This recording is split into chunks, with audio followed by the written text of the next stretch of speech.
दोस्तों, मध्य एशिया की जंग अब भयानक मोड़ पर आ गई है। आज सुबह से ही अमेरिका और ईरान ने एक दूसरे के ठिकानों पर भारी बमबारी की। आप कह सकते हैं कि तबाही की इंतहा कर दी दोनों ने।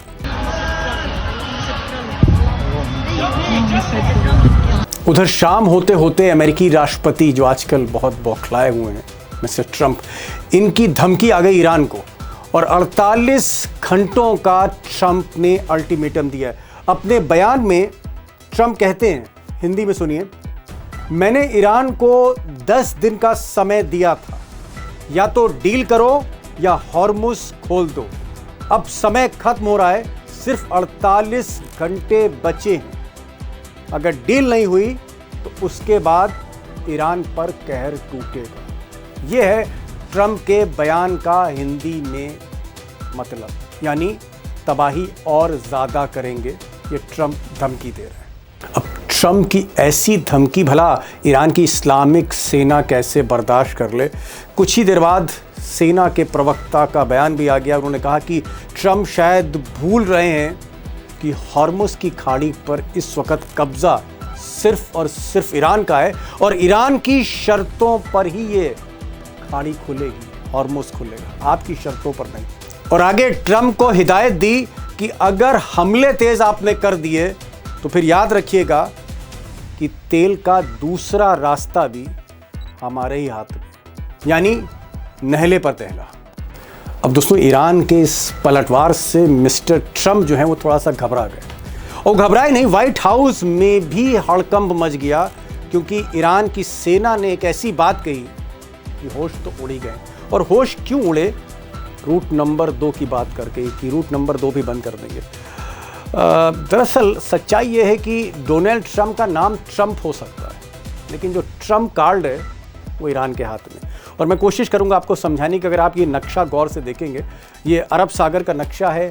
आपको ऊपर ईरान दिख रहा है, नीचे आपको अरेबियन पेनिनसुला दिख रहा है, सऊदी अरब और बाकी जो कंट्रीज़ हैं, और ये आपको हॉर्मुज खाड़ी दिख रही है। जी हाँ, स्ट्रेट ऑफ हॉर्मुज। और यहीं पर जो ऑयल की रूट नंबर 1 है, जिसे इस वक्त ब्लॉक कर रखा है, ये आप देख रहे हैं, ये रूट नंबर 1 है, हॉर्मुज की खाड़ी, जिसको खुलवाना चाहते हैं मिस्टर ट्रंप हर कीमत पर। क्योंकि अगर ये रास्ता नहीं खुला तो तेल हो सकता है आने वाले समय में $200 पर बैरल हो जाएगा, हमारी आपकी पहुंच से बाहर हो सकता है। और इकॉनमी जो है चरमरा रही है दुनिया की, शेयर मार्केट टूट रहा है, ट्रंप हाँफ रहे हैं। लेकिन अब बात रूट नंबर 2 की, कि अगर ट्रंप तबाही करते हैं, हमले तेज करते हैं, तो आगे क्या होगा। अब ये जो नक्शा आप नीचे देख रहे हैं, सऊदी अरब के बराबर में ओमान है और इधर यमन।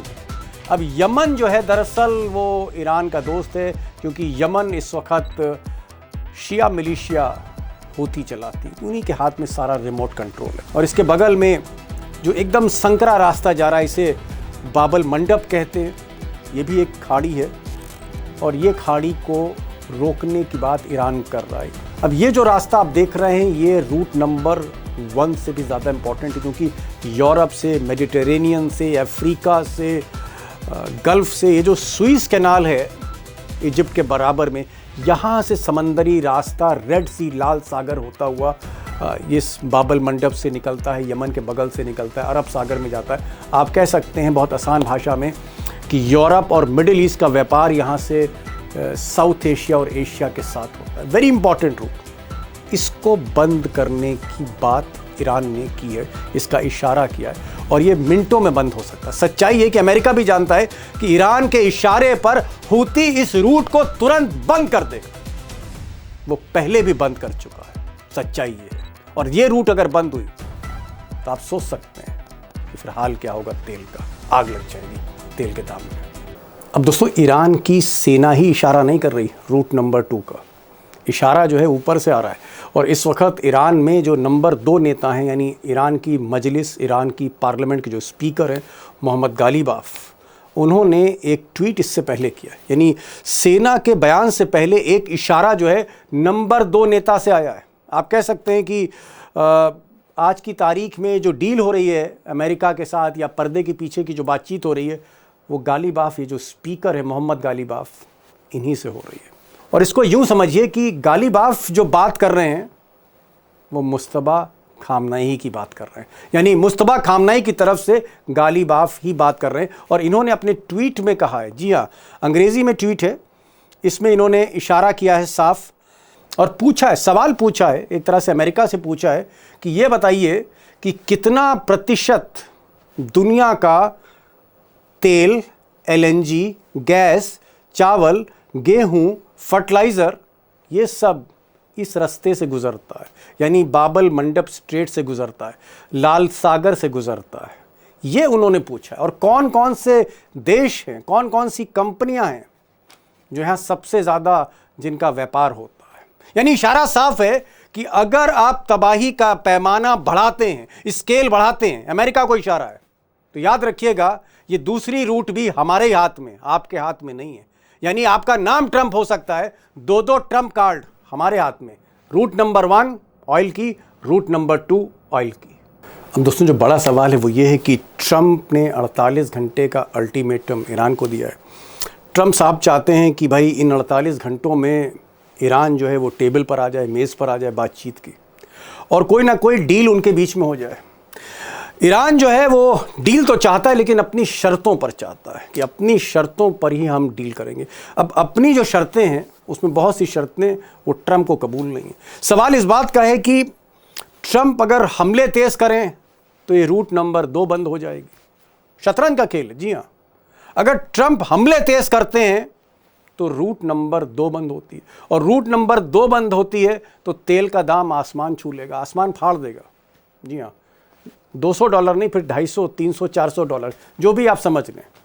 और फिर जो ग्लोबल इकनॉमी है जिसका सबसे बड़ा नुकसान मिस्टर ट्रंप को होगा। तो ट्रंप अगर आगे बढ़ते हैं तो उतना ही ज़्यादा नुकसान भी हो सकता है। मैंने पहले भी आपसे कहा कि नाम डोनाल्ड का ट्रंप हो सकता है। ट्रंप कार्ड, दो ट्रंप कार्ड हाथ में दरअसल ईरान के ही हैं।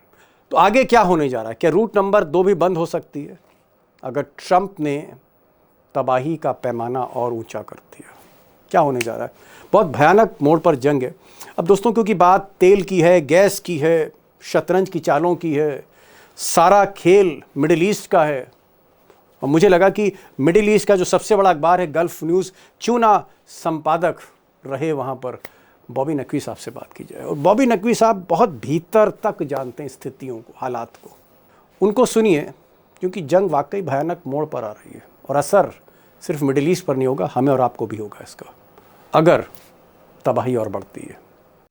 बॉबी साहब 6 अप्रैल यानी 48 घंटे बाद, बल्कि 48 घंटे से भी कम समय है, ये जंग जो है, ट्रंप ने कहा था कि 6 अप्रैल तक हम बातचीत कर लेंगे, डील हो जाएगी और एक तरह का युद्ध विराम हो जाएगा।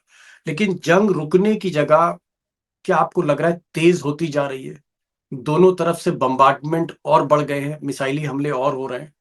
डोनाल्ड ट्रंप साहब का जो डेडलाइन थी, जो उन्होंने वार्निंग दी थी कि साहब हम 6 अप्रैल के बाद ईरान के पावर प्लांट्स पे हमला करेंगे, एनर्जी सेक्टर में हमला करेंगे। भाई वो हमले तो वैसे ही कर रहे हैं, तो अब इससे ज़्यादा आप क्या करेंगे? क्या आप पूरी तरह से ईरान का जो बिजली का या एनर्जी का इंफ्रास्ट्रक्चर है उसको पूरी तरह से तबाह करेंगे? तो उसके पलट में जाहिर है कि ईरान ने पहले ही कह दिया है कि हम भी फिर पूरे रीजन में जहाँ पे भी वाटर, डीसल, पावर, एनर्जी, पूरी फैसिलिटीज जो है उनको डैमेज करेंगे। तो ये एक मेजर एस्केलेशन होगा अगर ऐसा होता है। मैं अभी भी उम्मीद करूंगा कि अगले 48 घंटे में दोनों तरफ से सद्बुद्धि आए और कोई ना कोई रास्ता ऐसे निकले जिससे, क्योंकि दीपक जी देखिए, अगर ये तबाही होती है, ये अगर पावर सेक्टर में, वाटर सेक्टर में, एनर्जी सेक्टर में ये अगर तबाही होती है, तो आप ये समझ लीजिए कि ये रीजन पूरा 10 साल पीछे चला जाएगा, क्योंकि जी ये जी फैसिलिटी ऐसी नहीं होती हैं जिनको आप महीने 2 महीने में रिपेयर कर सकें। जी। बॉबी भाई, कल हमने देखा कि ईरान ने पहले 2 जहाज गिरा दिए, F-16 गिरा दिया, F-15 गिरा दिया। उसके बाद हमने देखा कि 2 हेलीकॉप्टर भी गिरा दिए, महंगे हेलीकॉप्टर अमेरिका के। और आज हम देख रहे हैं कि अमेरिका और इजराइल ने मिलकर ईरान के 6 पेट्रोकेमिकल के कारखाने उनको ध्वस्त कर दिया, वहां आग लगा दी, और काफी लोग वहां घायल भी हुए, हताहत हुए हैं ईरान में। अब ईरान ने कहा है, इस्लामिक सेना ने, कि भाई जितने भी मित्र देश हैं अमेरिका के, यानी इशारा जो है वो कुवैत की तरफ है, अमीरात की तरफ है, सऊदी अरब की तरफ है, बहरीन की तरफ है, कि यहाँ जो भी गैस और ऑयल के प्लांट्स हैं, कारखाने हैं, रिफाइनरीज हैं, अब हम इसको टारगेट करेंगे। तो ये जो थ्रेट है, ये जो एक तरह की धमकी है ईरान की, इसको आप कितना गंभीरता से लेते हैं? देखिए, ईरान कोई धमकी दे रहा है तो उसको तो उसने ये प्रूव कर दिया है कि हमारी धमकियों को सीरियसली लेना चाहिए, क्योंकि इससे पहले भी जब भी उसने धमकी दी है बाकायदा लिस्ट इशू किया है ऑयल इंस्टॉलेशंस का, और उसके बाद फिर उन पे हमला किया है। और हमला सिर्फ एक सिंबॉलिक हमला नहीं किया है, उस हमले से फैसिलिटीज़ को खासा डैमेज पहुंचा, उन फैसिलिटीज़ को। तो इनकी ईरान की धमकियों को तो बहुत सीरियसली लिया जाना चाहिए, और अगर उनके इंफ्रास्ट्रक्चर पे अटैक होता रहा इसी तरीके से, तो आप ये देखेंगे कि आज रात को या फिर कल आप ये ईरान की तरफ से भी इसमें काफ़ी अटैक्स में तेज़ी आएगी, और ये फैसिलिटीज़ जो हैं खास तौर पे से जो एनर्जी सेक्टर की हैं, वो पूरे रीजन में उन पे अटैक होता रहेगा। जी। जी, मतलब आप कह रहे हैं कि हमला और ज़्यादा भयानक होगा ईरान की तरफ से अब। मुझे एक चीज़ बताइए, क्योंकि आप गल्फ़ न्यूज़ जो मिडल ईस्ट का सबसे बड़ा अखबार है, उसके आप संपादक रहे काफ़ी बरस तक, और आपका बड़ा अच्छा नेटवर्क है हर मुल्क में गल्फ़ के।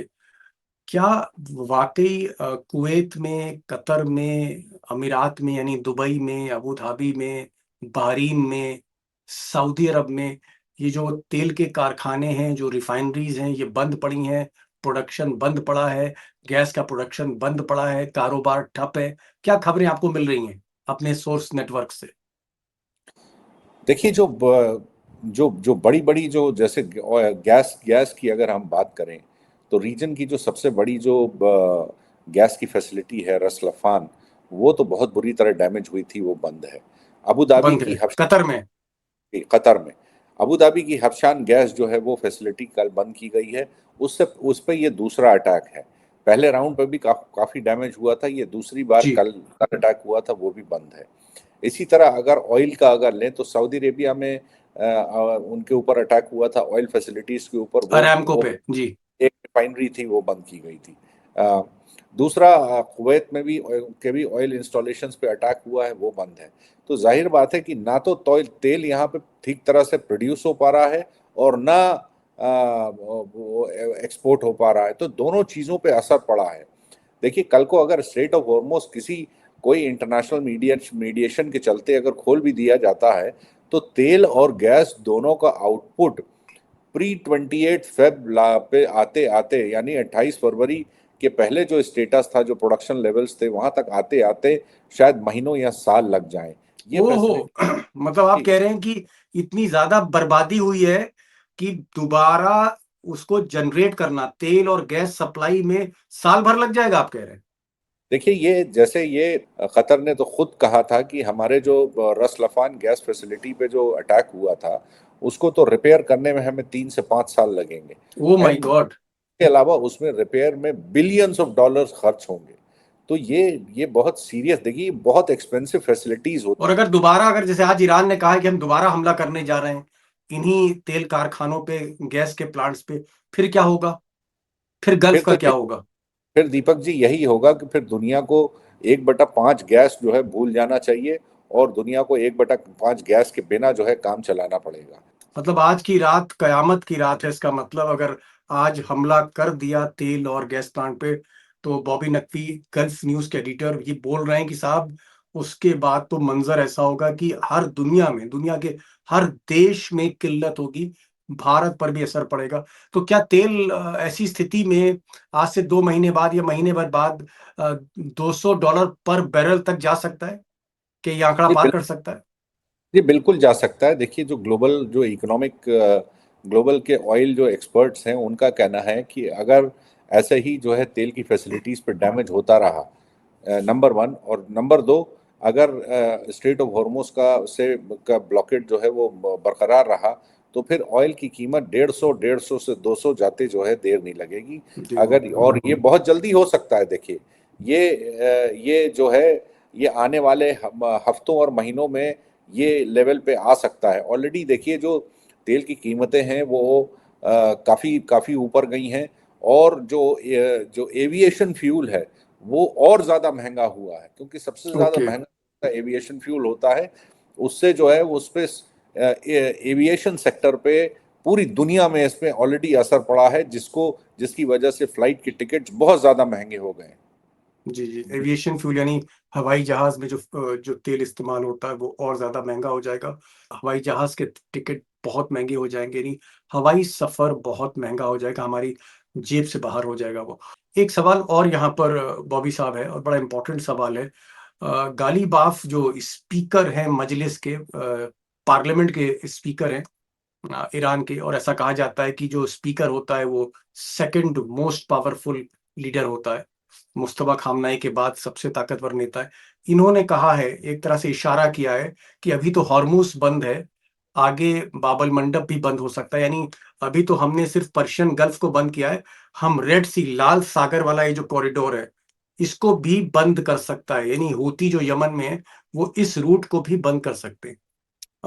ज़ाहिर तौर पे अब ये थ्रेट क्योंकि एक तरह से स्पीकर की तरफ से आ रही है, क्या आपको लगता है कि अगर ये दोनों रूट बंद हो गई, जिस तरह के इशारे संकेत मिल रहे हैं, तो फिर त्राही-त्राही मच जाएगी दुनिया में? जी हाँ, आप देखिए ये जो यमन की जो हूतीज़ हैं, उन्होंने कुछ दिनों पहले ये धमकी दी थी कि हम बाब अल मंडब को बंद कर देंगे। बाब अल मंडब के बंद होने से एक मेजर जो अल्टरनेटिव रूट है रेड सी के लिए, रेड सी के थ्रू जो जहाँ से तेल और दूसरा सामान जो जाता है पानी के जहाज़ से, उसको अगर बंद कर दिया, तो फिर पूरे ये समझ लीजिए कि पूरे रीजन में एक कंप्लीट सी ब्लॉकेड हो जाएगा, जिसका बहुत मेजर इम्पैक्ट पड़ेगा ना सिर्फ एनर्जी सेक्टर पे, बल्कि दूसरे जो सेक्टर्स हैं, खाद से लेके स्टील से लेके एल्युमिनियम से लेके पेट्रोकेमिकल से लेके प्लास्टिक तक, सारे सारे सेक्टर्स में इसका असर पड़ेगा। सप्लाई और की देखिए शॉर्टेज हो जाएगी। हाँ, बाबल देखिए जो एक्सपीरियंस जो तजुर्बा ईरान को मिला है स्ट्रेट ऑफ हॉर्मुज पे ब्लॉकेट करके, उनको उनको उन्होंने उनको ये समझ में आ गया है कि ब्लॉकेड यानी कोई आपको पूरा एक चुंगी नाका लगा के नहीं बैठना, सिर्फ एक धमकी देनी है, सिर्फ कहना है कि अब यहाँ से आप कोई जहाज जा नहीं सकता। उसके बाद देखिए किसी शिपिंग कंपनी की हिम्मत नहीं होगी कि उस कॉरिडोर को वो इस्तेमाल कर सके, उस चैनल को इस्तेमाल कर पाए, क्योंकि कोई भी इंश्योरेंस कंपनी जो है उस जहाज को वहां से पास होने वाले जहाज को इंश्योरेंस नहीं देगी। तो बिना इंश्योरेंस के कोई भी पानी का जहाज, कोई भी वेसल वहां से जा नहीं सकता। तो ये जा नहीं बहुत सकता। आसान है, देखिए बहुत आसान है कोई भी ब्लॉकेड वहां पे करना। जी। जी, जी। बड़ी बात बॉबी नकवी साहब ने कही, क्योंकि उस इलाके को समझते हैं। 25 बरस से वहीं रिपोर्टिंग कर रहे हैं गल्फ में। इनका, बॉबी साहब का ये कहना है कि अगर दूसरी रूट भी बंद होगी, जो आप मैप में देख रहे हैं, रूट नंबर 1 ऊपर आप देख रहे हैं, जो हॉर्मुज़ है, और नीचे की जो रूट नंबर 2 आप मैप देख रहे हैं, ये यमन के कंट्रोल में एक तरह से है, हूती के कंट्रोल में। ये दोनों अगर बंद हुई, जो इस वक़्त आप कह सकते हैं ईरान के ही हाथ में दोनों रूट्स, तो फिर जैसा कि बॉबी साहब ने बताया कि तेल, गैस, एविएशन फ्यूल, इसके अलावा यूरिया खाद, यूरिया के अलावा अल्युमिनियम, पेट्रोकेमिकल्स, प्लास्टिक, इन सब की किल्लत पूरी दुनिया में हो जाएगी, और हो सकता है तब $200 पर बैरल की जगह $400 पर बैरल हो जाए, और तेल की सप्लाई एकदम ही ठप हो जाए, गाड़ियां, स्कूटर, सब कुछ खड़ा हो जाए, और सामान का जो आवाजाही है वो रुक सकती है पूरी दुनिया में। अब इतना बड़ा संकट आ रहा है, अगर इतना बड़ा संकट आ रहा है कि भाई ट्रंप नहीं मानते हैं तो ये दूसरी रूट भी हम रोक देंगे। क्या आपको लगता है कि अब ट्रंप पर बहुत ज्यादा प्रेशर, मेरा आखिरी सवाल है, क्या ट्रंप पर बहुत जबरदस्त प्रेशर है, और क्या ट्रंप थोड़ा सा भी अगर होशो हवास में है, थोड़ी सी भी समझदारी रखते हैं, तो क्या वो कंप्रोमाइज करेंगे, झुकेंगे, दुनिया को अगर कयामत से बचाना है तो? देखिए जैसे जैसे ये जंग आगे बढ़ती जा रही है और जैसे जैसे दिन निकलते जा रहे हैं, वैसे वैसे डोनाल्ड ट्रंप के जो सामने जो ऑप्शंस हैं वो कम होते जा रहे हैं। सीमित देखिए होते जा रहे सीमित होते जा रहे हैं। देखिए आप अगर आपने बेतहाशा बॉम्बिंग करके ईरान के ऊपर देख लिया कि ईरान नेगोशिएशन टेबल पे आने के लिए तैयार नहीं है, ईरान घुटने टेकने के लिए तैयार नहीं है, तो आपके पास ऑप्शन बहुत कम बचते हैं। आज भी जैसे बॉम्बिंग करी उन्होंने, 6 पेट्रोकेमिकल फैसिलिटीज़ पे अटैक किया, और इससे पहले भी कर चुके हैं। इस्फ़हान पे हमने देखा कि बहुत मैसिव बॉम्बिंग की है। तो डोनाल्ड ट्रंप साहब के पास रास्ता क्या बचता है? उनके पास, जैसा मैंने मेरे ख़्याल से हफ़्ते भर पहले, 10 दिन पहले, 15 दिन पहले भी एक ही कहा था कि देखिए उनके पास ऑप्शन सिर्फ़ और सिर्फ़ एक ही है कि वो निगोशिएट करें, या तो खुद या किसी के थ्रू, कि कैसे ईरान जो है वो नेगोशिएशन टेबल पे आए, और स्ट्रेट ऑफ हॉर्मोज का किसी ना किसी तरह का कंट्रोल उनको देना पड़ेगा। तभी ये जो है जंग खत्म होगी, और उसके बाद वो एक यूनिलैटरल सीज़फायर अनाउंस करके और यहाँ से चुपचाप यहाँ से निकल जाएं।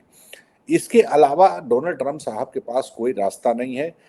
ग्राउंड असॉल्ट हमने देखा, अब ग्राउंड असॉल्ट की कोई बातचीत नहीं कर रहा है, और ना कोई ऐसे इंडिकेशन है कि मोबिलाइजेशन जो है वो तेज हुआ है। तो इसका मतलब वो भी बात खत्म हो गई। डोनाल्ड ट्रंप साहब के कितनी जितनी भी स्ट्रेटजीज थी ईरान से डील करने की, वो फेल हो चुकी हैं। पहले उन्होंने शुरुआत में कहा था कि हम कुर्दों को जो है हथियार देंगे, मिसाइल देंगे, और उनके साथ में ग्राउंड असॉल्ट करेंगे, वो चीज़ भी खत्म हो गई। अब फिर कहा कि स्ट्रेट ऑफ हॉर्मोज को हम वहां से जाने वाले जहाज़ों को हम एस्कॉर्ट करेंगे। उनकी खुद की नेवी ने मना कर दिया कि ये पॉसिबल नहीं है। उसके बाद उन्होंने कहा कि खर्ग आइलैंड पे हम कब्जा करेंगे, वो भी प्रोग्राम उनका फेल हो गया। तो उनके ऑप्शंस जो हैं, देखिए दीपक जी, बहुत लिमिटेड हैं। लिमिटेड। वो इसमें जंग में गले गले तक फंस चुके हैं। स्ट्रेट ऑफ हॉर्मोज उनके गले की हड्डी बन चुकी है, और उनके लिए एक बहुत बड़ा सरदर्द, यानी सब एक ये समझ लीजिए कि बहुत बड़ा सरदर्द जो है ईरान बन चुका है। उनके समझ में नहीं आ रहा कि इसको डील कैसे करें। एक आखिरी सवाल मैं करना चाह रहा था कि अगर हमले अमेरिका तेज करता है, भले ही बौखलाहट में तेज करे, तो क्या अगर हमले ईरान पे तेज हुए तो ये रूट नंबर 2 जो है सबसे इम्पोर्टेंट, ये भी बंद हो सकती है ईरान के कहने पर? बिल्कुल हो सकती है। देखिए, मैंने कहा कि अब आपको इस जंग में कुछ करने की उनको ज़रूरत नहीं है। उनको सिर्फ ये कहना है कि साहब कल से यहाँ से कोई जहाज़ अगर निकलेगा तो हम उसको उड़ा देंगे, बस। ये ईरान को कह रहा है। बस ईरान को या कहना है या हूतीस को कहना है। देखिए, अभी यह और खबर हूती ब्रेक हो और रही। ईरान का मतलब एक है। जी, जी, जी। देखिए, एक खबर जो ब्रेक हो रही है कि अभी थोड़ी देर पहले, मतलब आज दिन में जो उन्होंने ये धमकी दी है कि बहरीन और सऊदी अरेबिया का जो एक कॉजवे कनेक्ट करता है, किंग फहद कॉजवे, उसको वो उड़ाने की धमकी दी है ईरान ने। तो अब अगर ईरान के अगर क्रिटिकल इंफ्रास्ट्रक्चर पे अटैक होगा, जैसे हमने देखा था कि जी। डोनाल्ड ट्रंप साहब ने एक पुल की, एक तेहरान के एक ब्रिज की फोटो अपने प्लेटफॉर्म पे लगाई थी। तो जी। अब ईरान ये कह रहा है कि हम ये कॉजवे जो है उड़ा देंगे। अगर वो ये कॉजवे उड़ा हाईवे उड़ा दिया, देंगे, सबसे इम्पोर्टेंट। जी। नहीं नहीं, वो एक ही लिंक है। देखिए, बहरेन का लैंड लिंक एक ही है, वो कॉजवे है, ओके। उसके अलावा कोई और लिंक नहीं। बहरेन एक आइलैंड है। जैसे कतर एक आइलैंड है और उसका लैंड लिंक सिर्फ सऊदी अरेबिया से है। तो अगर ये इस तरीके का काम करते हैं तो फिर ये बहरीन कट जाएगा दुनिया से। बहरेन दुनिया से कट जाएगा, कोई और उनका लिंक नहीं बचेगा। रास्ता नहीं। ओके, जी, ओके। जी। तो इसीलिए मैं कह रहा हूं कि डोनाल्ड ट्रंप साहब के पास जो ऑप्शंस हैं वो बहुत सीमित हैं, बहुत लिमिटेड हैं, और उनको उसी दायरे में उनको आगे बढ़ना है, काम करना है कि किसी तरीके से ईरान को तैयार किया जाए कि साहब वो ये जंग जो है ठीक। रोक के हम आगे बात करें, सीज फायर की बात करें। जी। बॉबी नकवी साहब एडिटर रहे, x editor, former editor, gulf news, big newspaper Dubai का। इनका कहना है कि ट्रंप को झुकना चाहिए, ट्रंप मौके की नज़ाकत को समझें, और अगर ट्रंप सरेंडर नहीं होते, झुकते नहीं हैं, और अगर वो इस गुरूर में रहते हैं, तो ये जंग भयानक दिशा की तरफ बढ़ रही है। ईरान ने कहा है कि हम बहरीन का एकमात्र जो रास्ता हाईवे है उसको उड़ा देंगे, आगे चल के वो कतर का भी रास्ता उड़ा सकता है। ईरान ने आज ये भी कहा है कि हम बाबल मंडप, यानी जो ऑयल की रूट नंबर 2 है, उसको भी हम बंद कर सकते हैं। और बॉबी साहब कह रहे हैं कि एक इशारे पे वो रूट बंद हो जाएगी, क्योंकि वो जो सी रूट है ऑयल की, वो हूतीज के हाथ में है, और हूती जो है एक तरह से ईरान का ही साथी सहयोगी। तो इस तरह ये जंग एक भयानक मोड़ पर आ गई है। ट्रम्प को डिसाइड करना है कि उनको हमले तेज करने हैं, या फिर निगोशिएशन टेबल पर ईरान को लाना है, बातचीत करनी है और इसका हल निकालना है। क्योंकि दोनों सी रूट अगर बंद हो गए दोस्तों, तो कम से कम हम और आप अपने स्कूटर में, अपनी मोटरसाइकिल में, अपनी कार में तेल नहीं भरवा सकते। तेल आना ही बंद हो सकता है और बहुत भयावह स्थिति होगी महँगाई की उस वक़्त, बहुत भयावह स्थिति होगी। बॉबी भाई, आज आपकी बातों ने कहीं न कहीं डराया भी है और सबक भी दिया है कि अगर ये जो आप सुझाव दे रहे हैं, ये अगर नहीं माने गए, तो फिर कयामत ही है आगे। इस प्रोग्राम में आने का बहुत-बहुत शुक्रिया। Thank you so much for joining this programme.